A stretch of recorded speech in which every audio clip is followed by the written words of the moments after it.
Hello, all my chickadees. Welcome back to another Yandere game.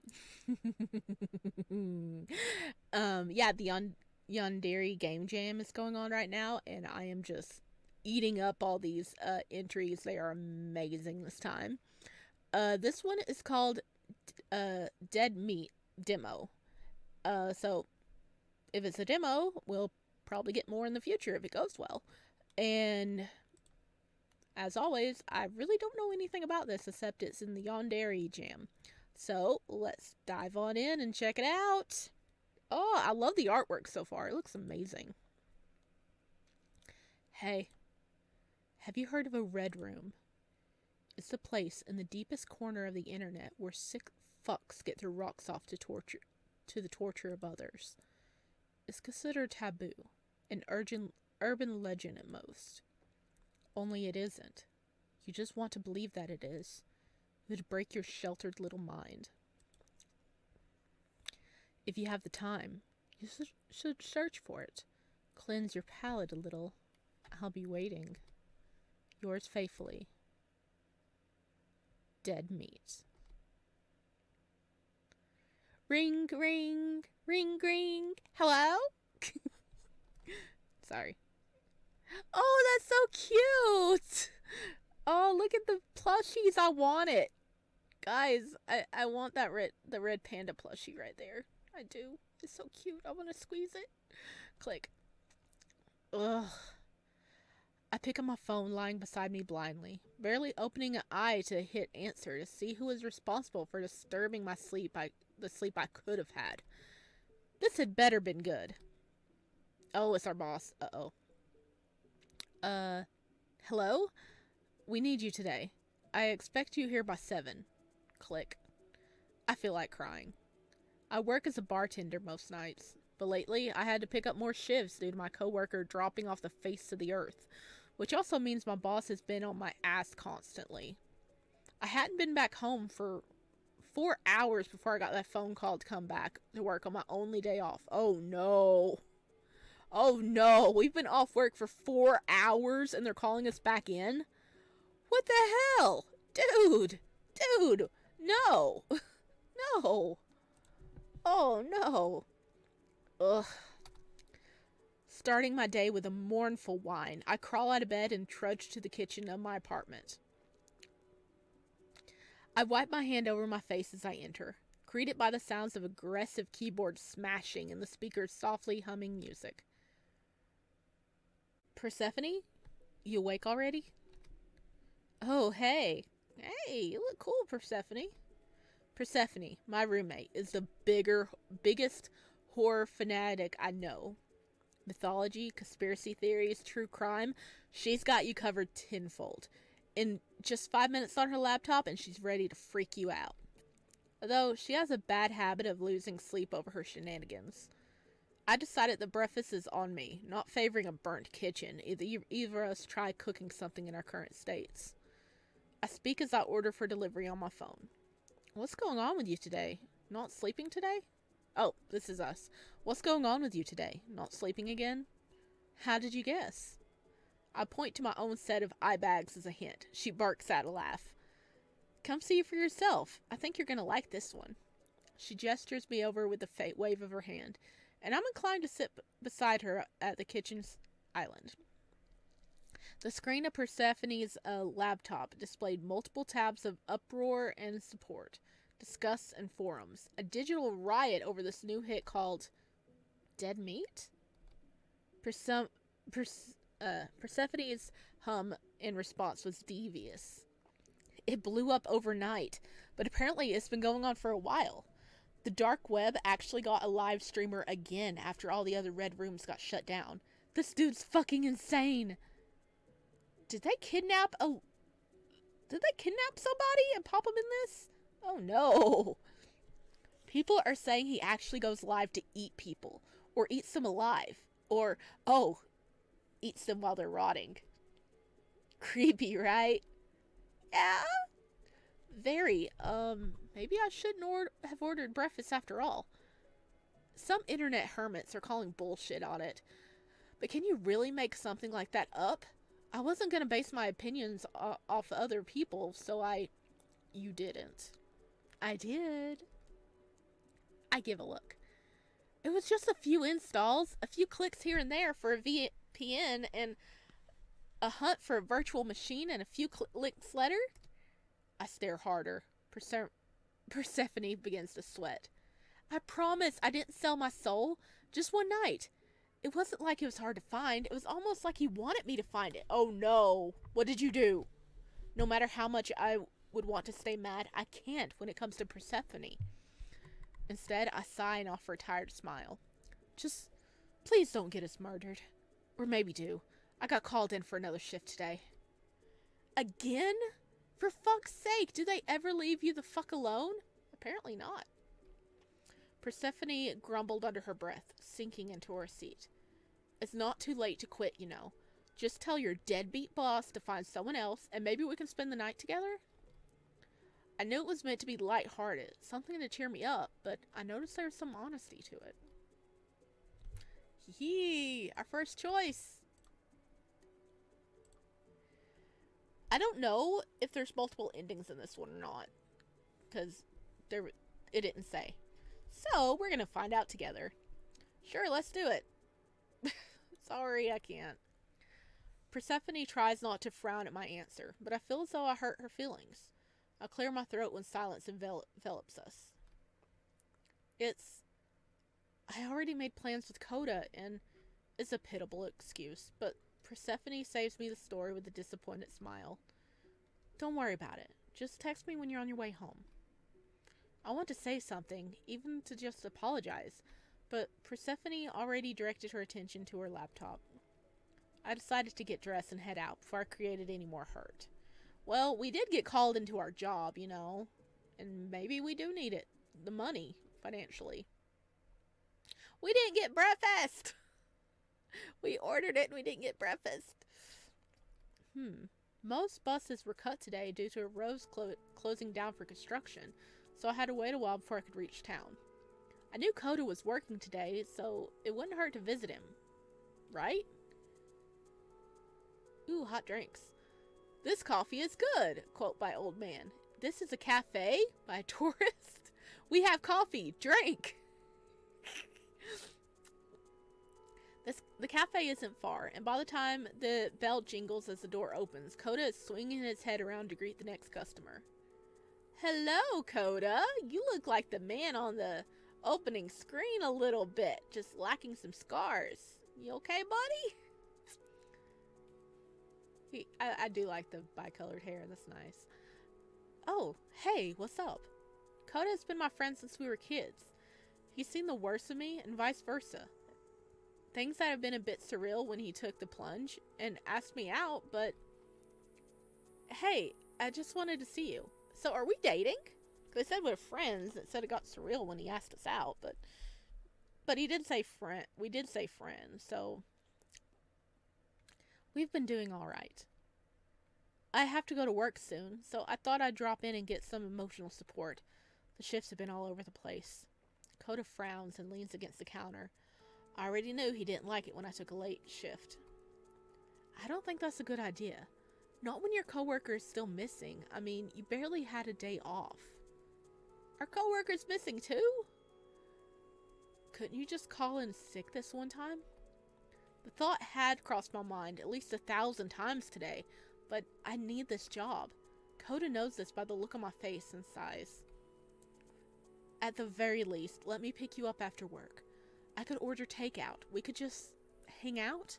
I don't like the thought of you walking home alone. Aw, thank you, Kota. Back up. Let's say okay. Kota sighs in relief and smiles, turning his back to grab a mug and set it under the coffee machine. Great, I'll whip you up something to drink before you go.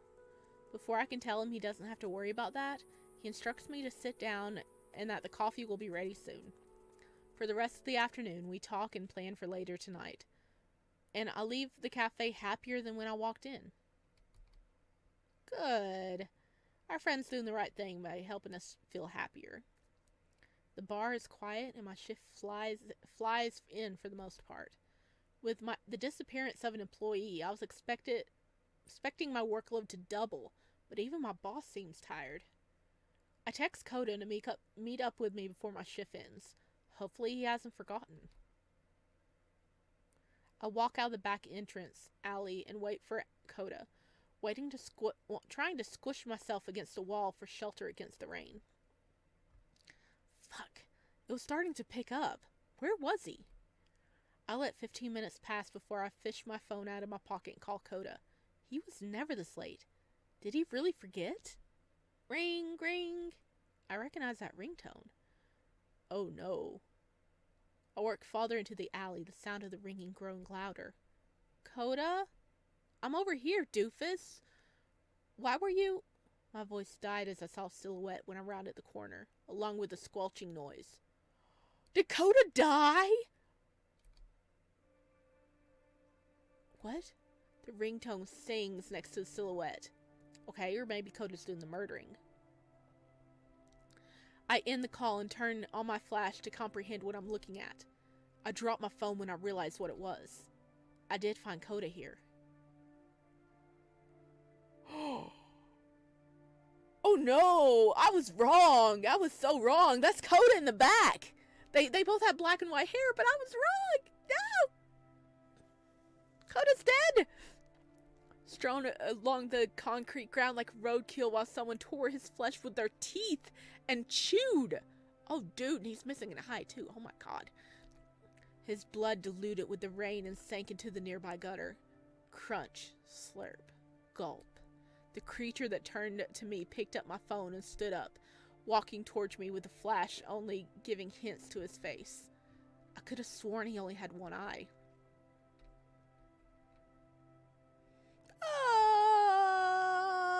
You killed our bro. You killed Kota and ate him. Ha, you showed up. Took you long enough. I thought you were gonna ditch me. What? The voice is unusually calm for a face dripping blood. I swallow nervously. Maybe the only reason why I hadn't thrown up was because the murderer covered Kota's corpse with his body. He was quite the gentleman, wasn't he? Waited for you here before your shift even ended. How desperate. Forget about him. I'm here to pick you up. My head cracks against the brick wall as he slams me into it, leaving me dizzy as I suddenly feel cloth covering my mouth and nose. I claw at the stranger's face and he smiles in return. Shh. You must be exhausted. Close your eyes. The cloth smells so sweet. My body sags against the wall as I lose consciousness, and a pair of arms catch me just before I crack my head a second time. I don't want to fall asleep. I need to get to Kota. Kota, I'm so sorry. We shouldn't have said yes. Ending 3, Leftovers. Oh, we're sorry, Kota. Okay, I'm gonna say I'm fine on my own. Kota, we killed you. We got you killed. Okay. I'm fine on my own. Kota, please don't come. Please don't come. Please don't come. Stay working, okay? Don't come. Stay. It wasn't what Kota wanted to hear, judging by the way his smile dropped, but I assured him I'd be fine on my own. I can't handle much more interaction today. Oh, well, text me when you're home then.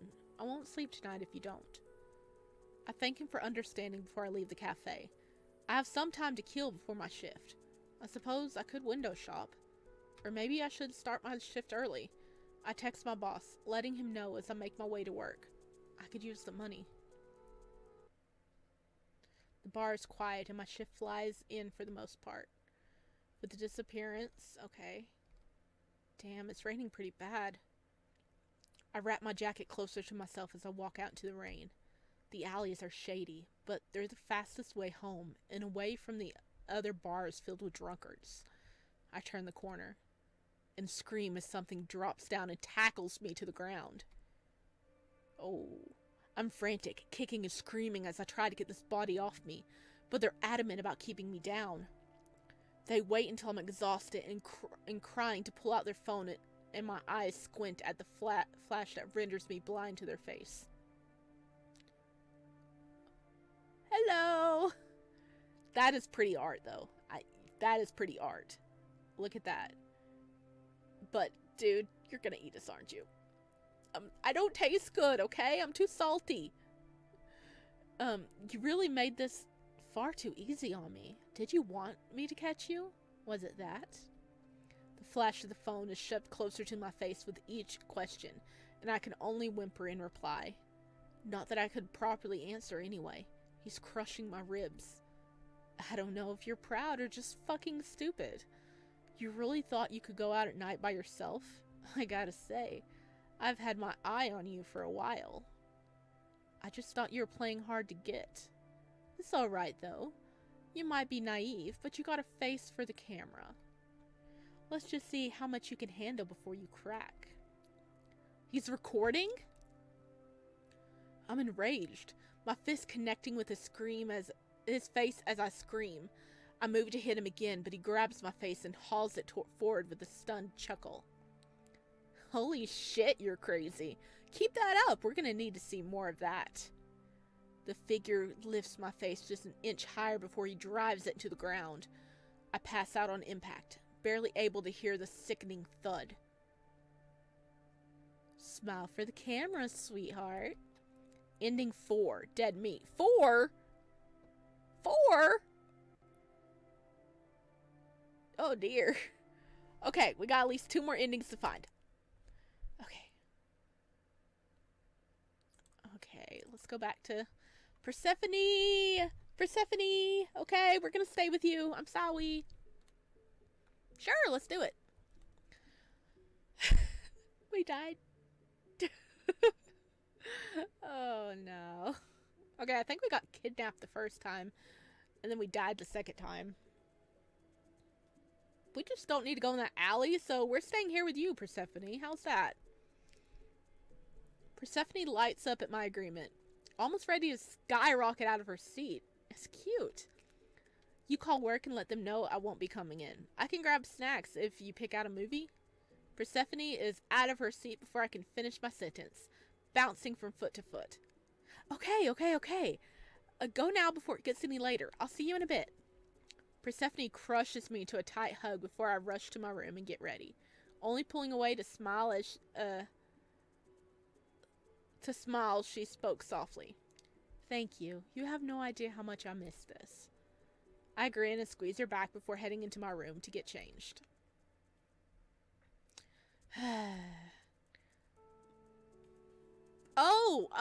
Okay. We're still going out. We're going to get snacks. Most buses were cut today due to a road closing down for construction, so I had to wait a while before I could reach the town to grab snacks for a movie night. I used the buses as my excuse to my boss, saying I wouldn't be able to get back home safely if I worked tonight's shift. He didn't sound thrilled, but I figured he couldn't risk another employee going missing, so he let me off the hook. Thank God I was nervous about that phone call. So we didn't lose our job. Hey, that's a bonus. Zipping up my backpack from a successful snack haul, I checked the time on my phone. I guess I got some time to kill to go pay him a visit. With my mind made up, I navigate the busy streets to a quiet cafe just a corner away from the main shopping district. Okay. The bell jingles as I walk through the door. My oblivious barista doesn't notice until I slam my hands on the counter. Boo! The man yelps in surprise and drops the latte into the ground, wincing when the ceramic crashes into the wooden floor. I'm sorry. Look at him. We really scared him. I can hear you fine. You don't have to. The barista's stern expression softens when he turns around to see me as the cause of trouble, shoulders slumping from their tense hold. He grins sheepishly for his behavior. Sorry, Kota. I probably should have turned that down a notch. I've known Kota since I was a kid. My ride or die, really. Usually he's timid and a bit non-confrontational, but his job has broken his shell bit by bit. He decided to break our own little bubble by asking me out a month ago. It hasn't really been the same since. It's okay. I shouldn't have gotten mad. It's just been a rough day with tourists. Kota leans against the counter with a sigh, cheek in his palm. Hopefully you've been a little better than me. My shift ends in about an hour if you want to hang around till then. We can maybe go for a walk. I could drive us somewhere. A drive sounds nice, but I shake my head no. I knew I had Persephone waiting for me back home. It'd be a dick move to ditch her. We could invite him, right? Maybe some other time? Persephone already has me booked for the rest of the day, so my answer dampens Kota's mood to the point where I wonder if I should have visited at all. For both of our sakes, he put on his customer service smile. Don't let me hold you back then. You two have fun. I'll just catch you another time. I offer an apologetic smile before I leave, seeing Kota swipe a mop to clean up the mess I've caused. Better get that bus. I'm sorry, Kota. We're never going to let him be happy, are we? It's almost nighttime before I get to the apartment. I knew the buses were bad, but it really cut into the time I could have had with Persephone. I hope she understands. I take the elevator up and fumble with the keys when I reach my apartment door. Why is it unlocked? Oh no. Persephone wouldn't have done this. If she stays inside, the door stays locked, unless maybe I forgot to lock it before I left. I pushed the door open and dropped my bag on the floor. Persephone? I get no answer in return, except for a coppery smell in the dark apartment that hits my nose like a truck. What the hell? That's blood. That is blood. That is blood.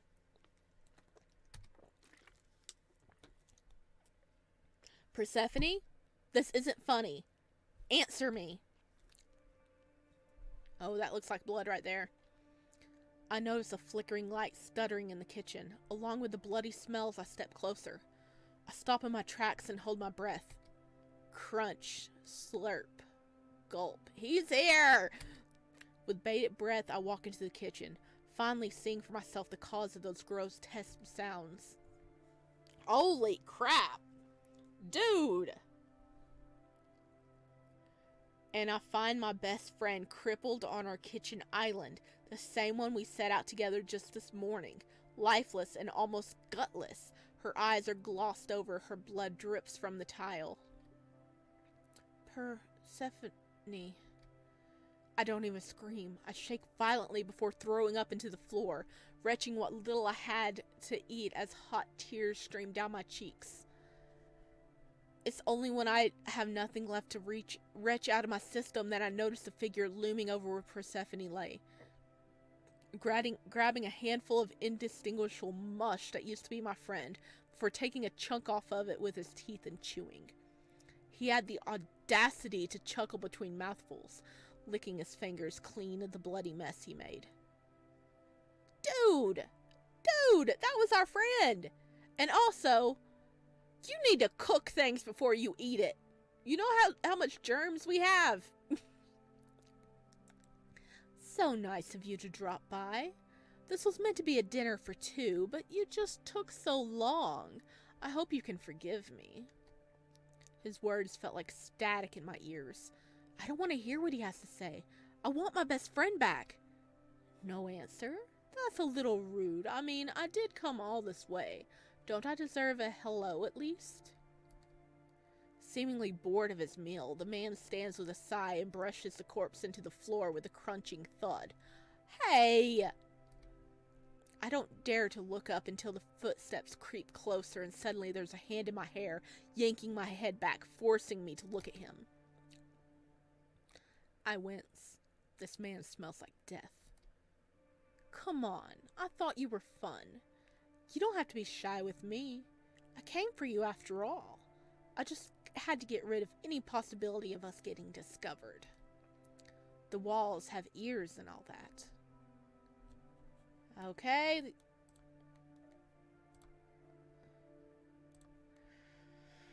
Okay. Go to hell. I'm furious with him, glaring up at him with a grimace before spitting in his face. His laughter that follows makes me tense. That's what I want to see. Be mad. Keep that anger. Let it eat you alive. The man pulls something out of his pocket. Before I can kick him and make a run for it, His hand slams me down and covers my nose and mouth with a sweet-smelling cloth.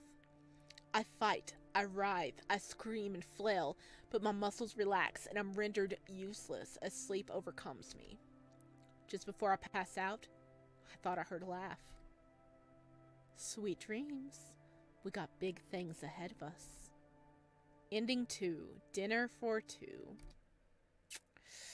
I see where it's a demo. There's been at least 2 possibles that we've just been drugged and it's going to be taken somewhere else. So there's definitely more to the story. But oh my gosh, he was just eating our friend right there. Well, he's ate both our friends so far. Okay, 1 ending left to go, guys. Let's not say anything. I refuse to give in to what this guy wants. He just wants to see me suffer. I bow my head and stare at the soaked floor. I hear the monster grunt in disapproval. Fine. Be that way. Let's see how far it gets you. I barely get to breathe before he reels my head back and smashes it into the kitchen floor, stained with my friend's blood. I don't feel anything. There wasn't enough time to feel anything. I black out immediately. Ending 1. Table manners. Okay, that one's a little climatic. But, nice. This one has amazing artwork. It's awesome. And, I do want to see what happens, like, if it becomes a full game. So, I am going to be following this creator. Interesting. Hopefully there's an ending where the friends live, you know? But the link is going to be down below for you guys to go check it out yourself. And I will see you in the next one. Let's see what our next Yandere boy is going to be. I love these games. Bye!